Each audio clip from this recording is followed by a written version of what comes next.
Hello friends, I am Binoy. Welcome to my YouTube channel Share Tips.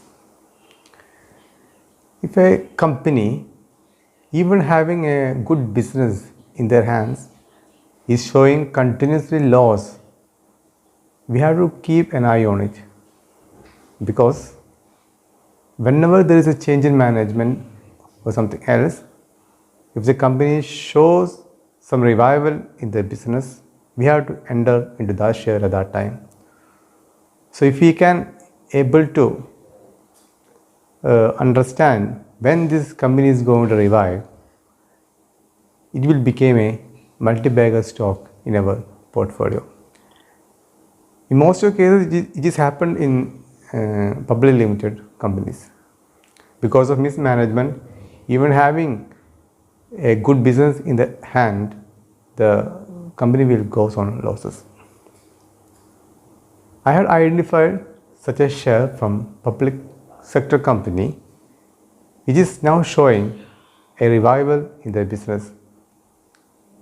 After continually they giving losses for the last some quarters, they are now showing some revival in the business. The name of the company is FACT, Fertilizer and Chemicals Travancore. It is a fertilizer company.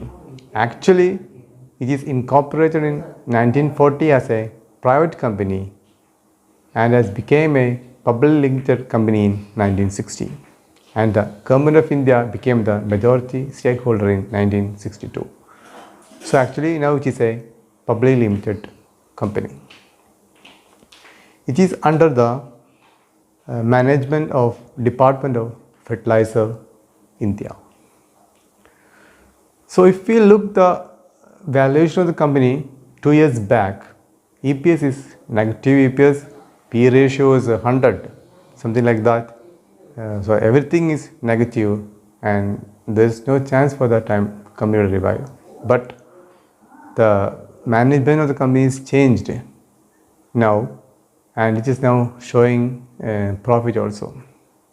For the last quarter, it has shown an extraordinary profit. In September quarter result came, it has shown 88 crore profit.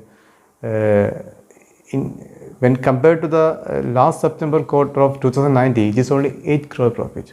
So it is an extraordinary business it is showing. So we can now enter into that share, I think so. When it was trading at 21 rupees also, I am suggested that share to buy for a target of 40 rupees. Now my target achieved, and again it breaks this resistance. I think it can easily go to 62-65 level. Now it is trading at 51 rupees, and we will get 20% position from this level. Now the EPS of the company is 17 rupees. From -1 rupee, the EPS of the company became 70 rupees, and it has a PE of 3 rupees against the industrial PE of 11. So it had a potential to become to double from here, from the level. And the face value of the company is 10 rupees, which is not a 1 rupee face value, which is face value is 10 rupees. So I firmly believe that one can enter into this share at this time for a target of 62 to 65 rupees in a period of 2 or 3 months. As always say, this is my personal view about the company. So you please take positions in the company after consulting your own advisor. If you all like my video, please like, share and subscribe it. Thank you very much.